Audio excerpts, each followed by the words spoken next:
What if the secret to a meaningful life was hidden in the thoughts of a Roman emperor scribbled down nearly 2,000 years ago? Welcome to Daily Stoic Habits, where we dive into timeless wisdom to transform our modern lives. Today, we're exploring Marcus Aurelius, the philosopher king whose Stoic principles can teach us how to find purpose in every single moment. If you're new here, hit that subscribe button for daily Stoic habits and ring the bell so you never miss a dose of life-changing insights. Picture a man ruling an empire, surrounded by chaos, wars raging, a plague sweeping through, betrayal lurking in the shadows. That was Marcus Aurelius, a guy who could have easily been consumed by power or despair. Instead, he turned inward, jotting down raw, honest reflections in a private journal we now call Meditations. This wasn't some self-help book for the masses. It was his personal guide to staying grounded, to living with virtue, to squeezing meaning out of every fleeting second. And here's the kicker. His words, written in dusty tents and grand palaces, feel like they were meant for us today. Stoicism, the philosophy Marcus lived by, isn't about sitting cross-legged and chanting. It's a practical toolkit for tackling life's messiness, it says. Focus on what you can control: your thoughts, your actions, and let go of the rest. Sounds simple, right? But in a world bombarding us with notifications, deadlines, and drama, it's revolutionary.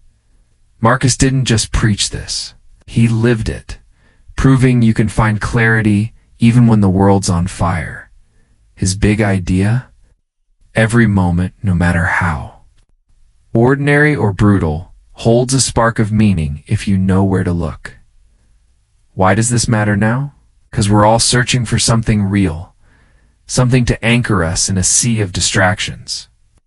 Marcus's wisdom cuts through the noise, offering a roadmap to live with intention. Whether you're stuck in traffic, grinding at work, or just trying to figure out what matters, his Stoic lens can shift how you see the world. It's not about chasing happiness. It's about crafting a life of purpose, one moment at a time. In this video, we're unpacking how Marcus Aurelius' Stoicism can help you do just that.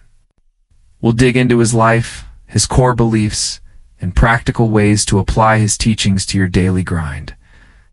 By the end, you'll have tools to find meaning in the chaos, and maybe even see your life a little differently. So, stick around, and let's dive into the mind of a man who turned an empire's weight into a legacy of wisdom. Imagine a man at the pinnacle of power, yet every day he wrestles with the weight of an empire crumbling under war, disease, and betrayal. That was Marcus Aurelius, a Roman emperor from 161 to 180 AD. Who didn't just rule but lived as a philosopher, clinging to Stoic principles to navigate chaos. His life wasn't a gilded fantasy. It was a relentless grind of responsibility where every decision could save or doom millions. Born in 121 AD, Marcus was groomed for leadership, adopted by Emperor Antoninus Pius, and thrust into a role that demanded everything. He faced the Parthian War, Germanic invasions, and the Antonine Plague, which wiped out swaths of the population. Picture him in a flickering tent, far from Rome's marble halls, scribbling thoughts not for glory but for survival, mental armor against a world on fire. His journal, now called Meditations, wasn't meant for us. It was raw, unpolished, a private dialogue with himself, written in Greek amid campaigns and crises. No editors, no audience, just Marcus, reminding himself how to live. You have power over your mind, not outside events. Realize this, and you will find strength, he wrote. These pages are Stoicism in action, a call to focus on what's within reach and let go of what isn't. Unlike polished works of Plato or Aristotle, Meditations feels like a friend's late-night confession, urgent, human, and timeless. It's less a book, more a lifeline, showing how he stayed sane while the empire teetered. Stoicism, the backbone of Marcus's life, isn't some dusty philosophy. It's a way to cut through life's noise. Born in Athens centuries earlier, it teaches that happiness comes from within, not from wealth or fame. For Marcus, it boiled down to three pillars: reason, virtue, and acceptance. Reason meant seeing the world clearly, stripping away emotions that cloud judgment. Ever wonder how someone stays calm when everything's falling apart? That's a reason at work, guiding Marcus through decisions when panic could have ruled. Virtue was his compass. Justice, courage, wisdom, and self-discipline weren't abstract ideals, but daily practices.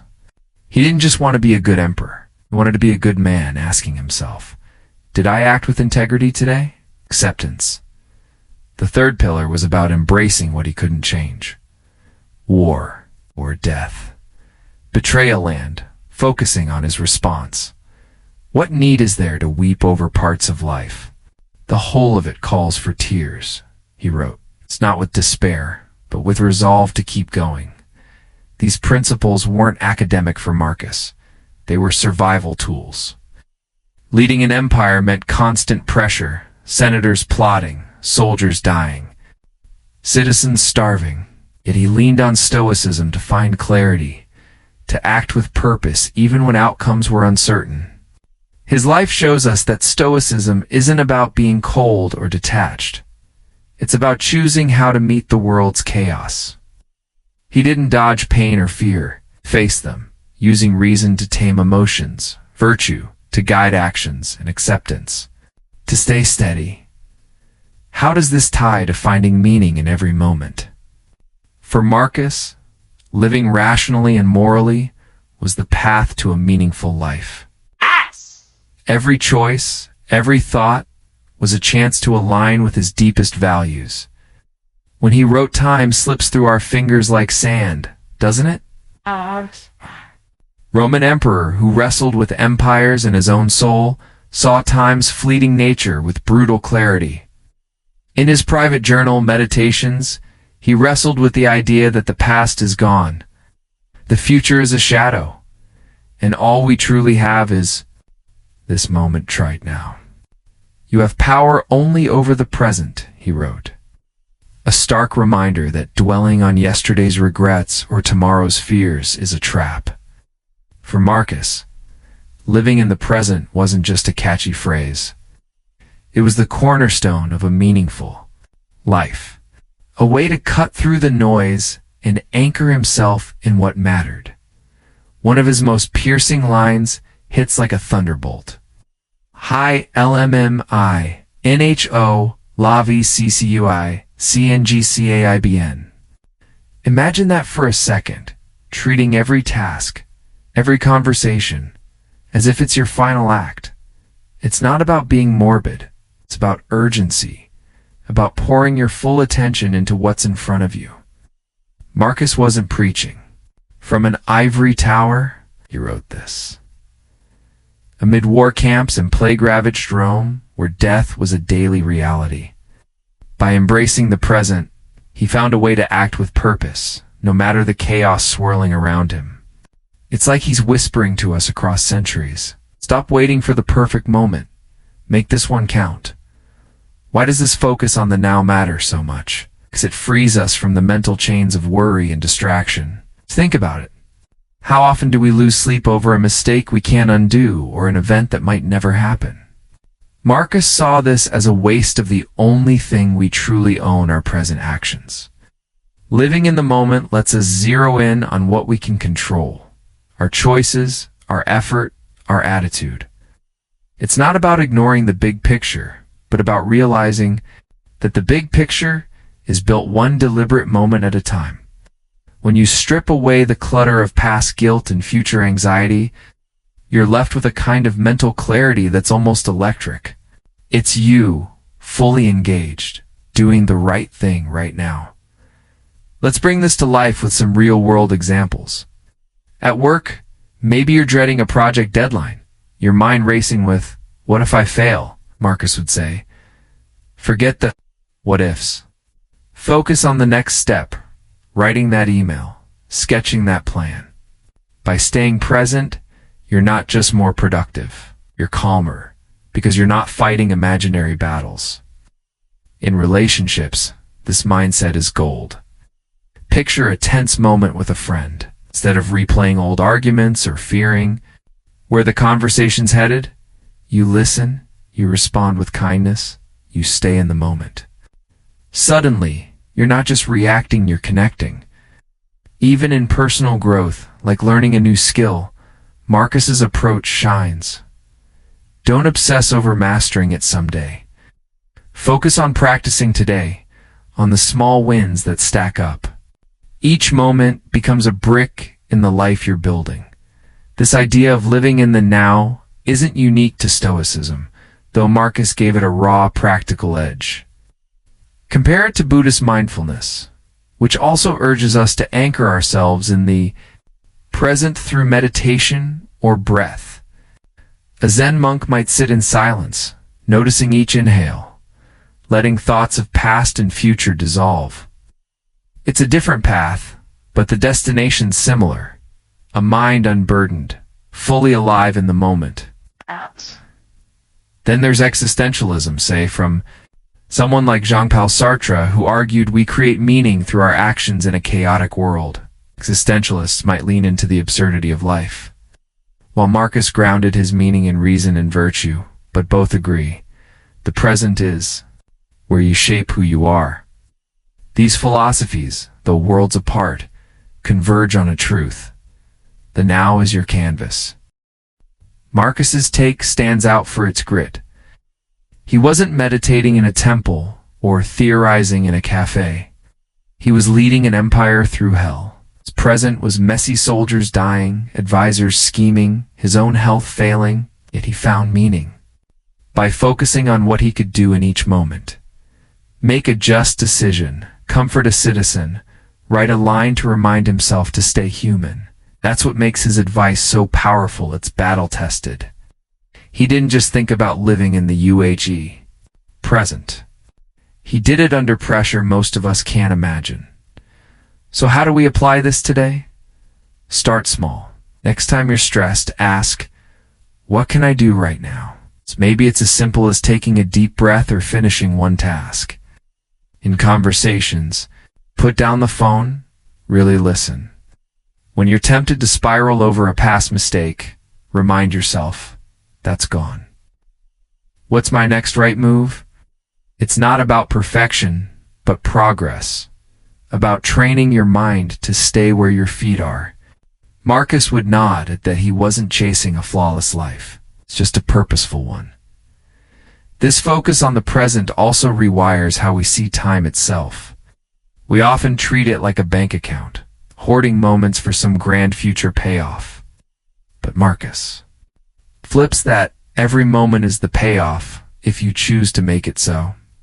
By living fully in each one, you're not just passing time, you're crafting a life of intention.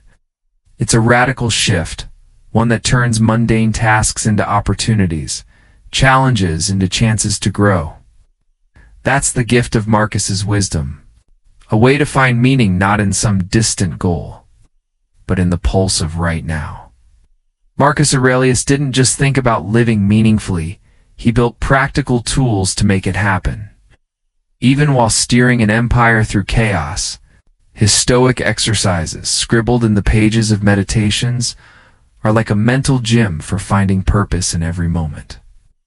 These aren't lofty theories. They're gritty, hands-on practices that helped him stay steady in war camps and plague-ridden Rome. Let's unpack 3 key exercises: self-reflection. It's contemplating mortality and mastering emotions, and see how they can transform our daily lives. With a vivid example of putting them to work. First up is self-reflection, Marcus's nightly ritual of looking in the mirror of his soul. He'd sit, maybe by flickering lamplight, and ask himself, did I act with justice today? Was I ruled by anger or reason? This wasn't about beating himself up, but about honest accounting, spotting where he veered off course and how to do better. Tomorrow, examine yourself, he wrote, urging a daily audit of thoughts and deeds. For us, this could mean carving out 10 minutes before bed, Phone off to jot down 3 things. What went well, what didn't, and 1 way to improve. Maybe you snapped at a coworker or procrastinated on a task. Write it down, not to dwell, but to learn. As habit sharpens self-awareness, turning each day into a chance to grow. It's like keeping a compass handy. You check it regularly to stay on path. Next, Marcus leaned into a bold practice, staring death in the face. Not to be morbid, but to jolt himself awake to life's fragility. You could leave life, right? Now, let that determine what you do and say and think, he wrote. In a world where plague could strike overnight, he knew every moment was borrowed. This wasn't about fear. It was about gratitude, a reminder to savor the now. Today we might try this by pausing each morning to picture our time as finite. Ask, if this were my last day, would I waste it on grudges or scrolling? This shifts priorities fast suddenly. Hugging your kid or tackling that project feels urgent. It's a mental reset, making every moment glow with purpose. The third exercise is emotional control, rooted in Marcus's core Stoic rule. Focus on what you can control and let go of what you can't. You have power over your mind, not outside events, he wrote. Traffic jams, rude bosses, bad weather, out of your hands. Your reaction? That's yours. He'd mentally sort life into 2 buckets. Controllable his thoughts, actions, and uncontrollable everything else. When anger or fear bubbled up, he'd pause, breathe, and ask, can I change this? If not, why let it steal my peace? We can. Do this by practicing the control test in tough moments. Say you're stuck in a long line fuming. Catch yourself. Know what's in your control. Maybe taking deep breaths or planning your next task. Can't release the rest. This doesn't make problems vanish. It makes you unbreakable. How do we weave these into modern life? Start with self-reflection. By keeping a small notebook or app for nightly notes. Set a reminder, maybe 9 p.m., to review your day. For mortality, try a morning ritual. Sip your coffee, close your eyes, and imagine this day as your last. Let it guide your choices. For emotional control, carry a mental checklist. When stress hits, ask, what can I control here? Practice this daily, and it becomes second nature, like brushing your teeth. These aren't one-off fixes. They're habits built through repetition that rewire how you experience life. The payoffs are real. Self-reflection keeps you honest, cutting through excuses and boosting growth. Contemplating death sharpens gratitude, making routine moments, laughing with a friend, eating a warm meal feel sacred. Emotional control slashes stress by shrinking the power of external chaos. Together, they sharpen focus, letting you pour energy into what matters. Studies on mindfulness, a cousin to Stoicism, show these practices lower anxiety and lift well-being. But Marcus didn't need data. He lived the proof, finding calm in a storm. Picture a day using these tools. Meet Sarah, a teacher swamped with grading, parent emails, and a looming staff meeting. She wakes up, stressed, but tries Marcus's mortality exercise. Sitting on her porch, she imagines this as her last day. The thought hits, I want to teach with heart, not just survive. Her stress doesn't vanish, but her focus shifts. She's here to connect with her students. At school, a parent emails a harsh complaint. Sarah feels her pulse spike, but uses the control test. I can't change their words, but I can reply calmly. She crafts a polite response, letting the anger slip away. Later, the meeting drags, and she's tempted to zone out. Instead, she reflects on Marcus's call to act with purpose. So she listens actively, even jotting ideas to share. That night, she journals, snapped at a student, not great. Stayed patient in the meeting, win. Tomorrow I'll apologize and listen better. Exhausted but grounded, Sarah feels a quiet pride. She didn't just endure the day, she shaped it. This is Marcus's genius. His exercises don't demand monk-like discipline, just consistent effort. They turn chaos into a classroom. Every moment a chance to practice virtue. Whether you're a teacher like Sarah, a parent, or a student, these tools fit. They don't promise a perfect life, just a fuller one, where each moment pulses with meaning. By reflecting, embracing life's brevity, and mastering what's yours, you're not just living, you're crafting a story worth telling. Living by Marcus Aurelius's Stoic principles sounds noble, but it's no walk in the park. Distractions bombard us, endless notifications, buzzing phones, that nagging urge to check social media, negative emotions like anger or envy creep in, clouding judgment. Then there's society's pressure. Hustle harder, look perfect, keep up with the Joneses. These forces pull us from the present, making Stoicism feel like swimming against a riptide. Marcus, ruling an empire amid war and plague, knew this struggle intimately. His life was chaos, yet he stayed anchored. How through patience, discipline, and a relentless return to reason. Patience was Marcus's shield. Be tolerant with others and strict with yourself, he wrote. When distractions or emotions flared, he didn't lash out, he paused, letting the storm pass. We can do this too. When a coworker's email sparks frustration, take a breath, count to 5, and respond calmly. Discipline came next, his daily commitment to Stoic habits. He reflected nightly, no matter how brutal the day, training his mind. Like a muscle, try setting a non-negotiable time for journaling, even 5 minutes to review your actions. Reason was his compass. When overwhelmed, he'd strip things down. What's in my control? What's not? His clarity cut through noise. Next time you're stressed, list what you can change your effort. Your words in, let the rest go. The real key? Relentless practice.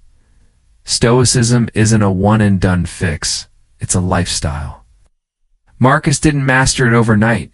He built it through years of repetition, even as an emperor. Miss a day of reflection? Get back to it tomorrow. Snap in anger, apologize, and try again. Each stumble is a lesson, each effort a step toward living in the moment.